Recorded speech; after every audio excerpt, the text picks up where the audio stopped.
Hello, good evening. So, aralin natin ngayon yung black body radiation. No? Ito yung isa sa mga failure ng classical mechanics. Dito sila nag-fail. So, dito, black body radiation. Dito sa kanan bahagi ng presentation, meron ditong solid metal. Idealized black body. Okay, so a solid metal at a high temperature, mataas yung temperature, emits light. So nag-emit ng light ito. Okay, from the interior of spherical surface, nag-emit siya ng light dito. High temperature, mataas yung temperature nito. Okay. So the light reflects several times within the solid before emerging through a narrow channel. So nagre-reflect siya here, this side, bago siya lumabas dito. Okay. So the reflection ensure that the radiation is in thermal equilibrium with the solid. So,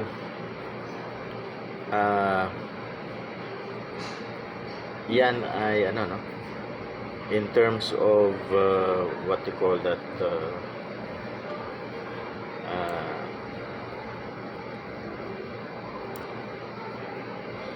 ito yung black body is an ideal emitter that capable of absorption and emitting of all the wavelengths of the radiation.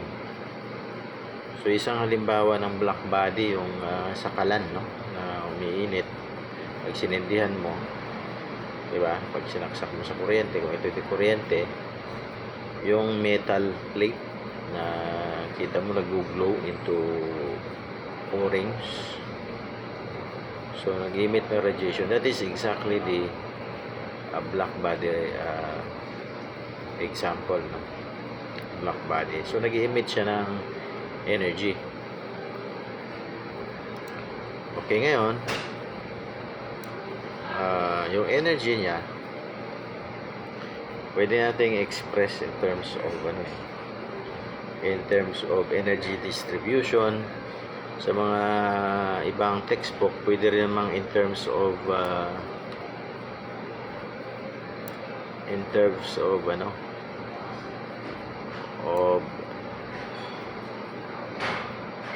spectral density. So yung classical kung in terms of distribution, energy distribution, yan ang energy natin, E is the function of T is equal to the integral from 0 to infinity, tapos rho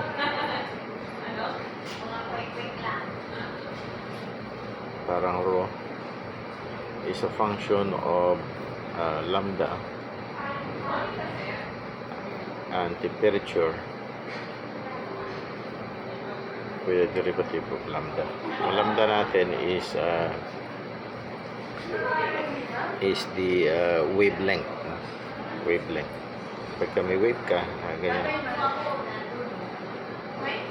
from peak to peak, ito yung lambda natin, di ba? This is the lambda.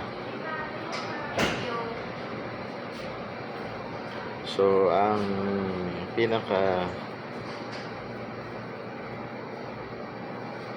dapat nating tingnan dito, itong energy distribution. Ito. Yan. Ito, energy distribution. So according sa isang scientist na nag-aaral dyan, si Lord Rayleigh, yung Pangit ang sulat ko, parang pag ganyan yun. Yan. As a function of lambda and temperature, ang nakuha niya dyan sa kanyang equation is equal to 8 tapos pi tapos kb, constant na kb, tapos temperature divided by the lambda to the 4th power. Okay. At ang naging problema niyan,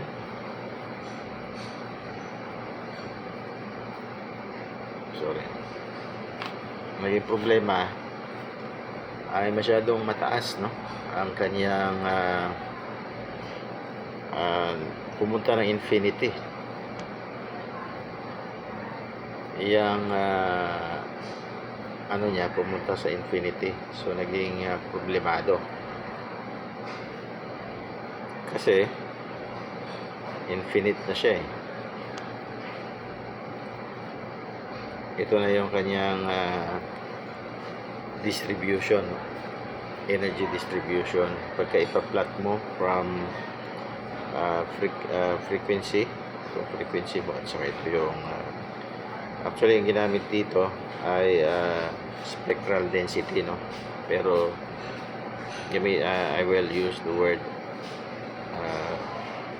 energy distribution.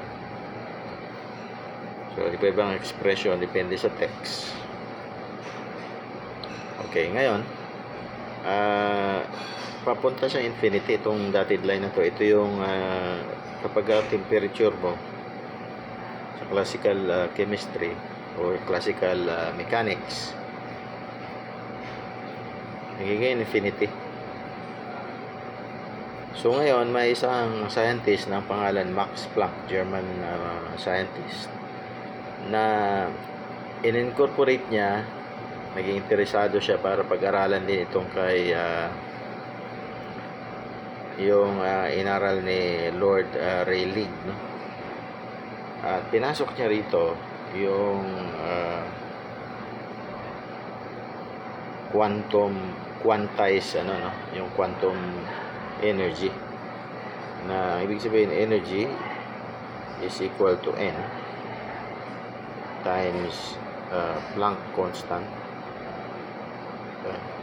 times velocity, where n, yung n mo is just an integer, number lang yan, 1, 2, 3, etc. So on and so forth.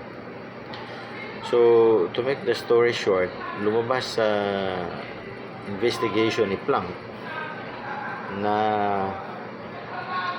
yung kanyang energy distribution tayo, no? As a function of lambda, wavelength, and temperature is equal to 8, no? Pi. Pinasok niya yung constant niya, Planck constant, times c, yung c speed of light, okay, over lambda to the 5th. Tapos mayroon pa siyang factor dito, i-times ko lang sa baba. So itong factor na to dito, ita times to, multiplied by 1 over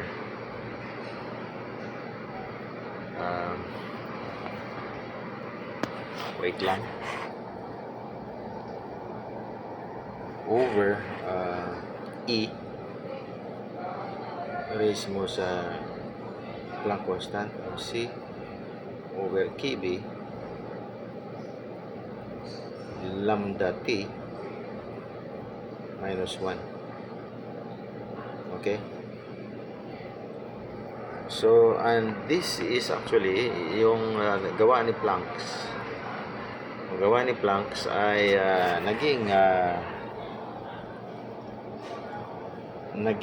nag-fit sa experiment at hindi na siya infinity. kasi ang naging basihan ni sa equation ni Rayleigh is that the energy is continuous. Kaya lumaki siya. Lumaki kapag i-graph mo, ito siya. Yun na nga, itong papuntang infinity, itong portion na to. So wherein kay Planck, ito siya, pag 6,000 ang temperature, tataas yung energy distribution. Dito sa ginamit ko na graph ay spectral density. Ito siya, tataas siya hanggang dito, mas bababa siya uli punta rito. Frequency na yan. Pag 5,000, ganoon din. So meron itong corresponding na peak, tapos bababa na rin dito sa portion na to. Ganun din yung 4,000 at saka 3,000. So that fits the experiment. Itong pula na to, 6,000, 5,000, 4,000, experimental to. That itong expression ni Planck, no? Itong equation na to ay nagko-correspond dito sa experiment na datos. Therefore, verifying that the energy is quantized, hindi siya continuous. Okay, ngayon isingit ko lang na in terms of spectral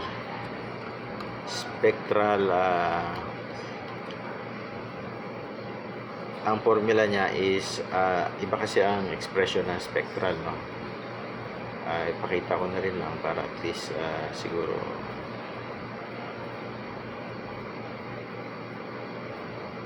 kaso lang wala na space.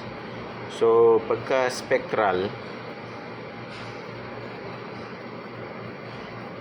ang spectral niya, yung black body radiation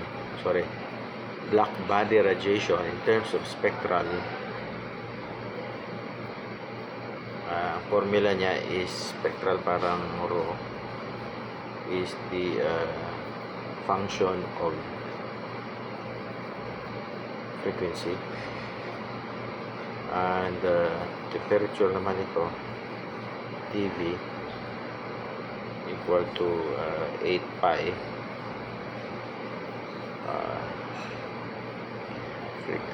V frequency square over speed of light to the cube. Tapos itong expression na to, OSC dV. So this is another expression, spectral density lang ito. Okay, so ito yung classical ito, parang classical distribution kanina na papuntang infinity nga yung kanyang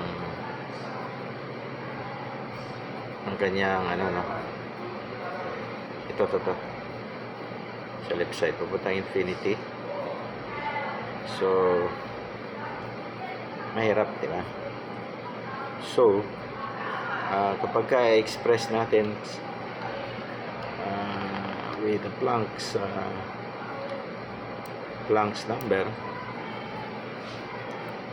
okay, to make the story short, just for the to show na kung ano yung formula nung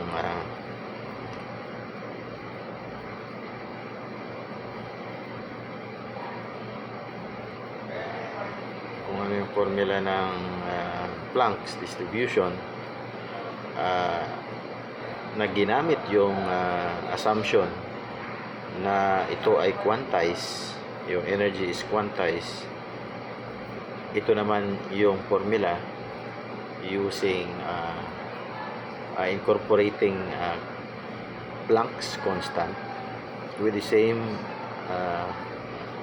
formula, no, consideration, but yun na nga, quantize yung energy. Okay? And that is ito is equal to 8 pi Planck's constant V or okay, c squared c to the cube. Tapos ito yung sinasabi natin, no? 1 times 1 over 1 yan, hindi yan L, E raise mo sa Planck constant V over KB tapos T minus 1. Okay, tuloy-tuloy dyan, tapos dV. So parang ganun yan, dV and dNy. So this is the classical to, and this is quantum. Okay, itong quantum siyempre ang tama, no? This represents the red graph dito, yan, at saka so ito yung classical, which is wrong. So ito po yung pagkakaiba ng classical mechanics sa quantum mechanics.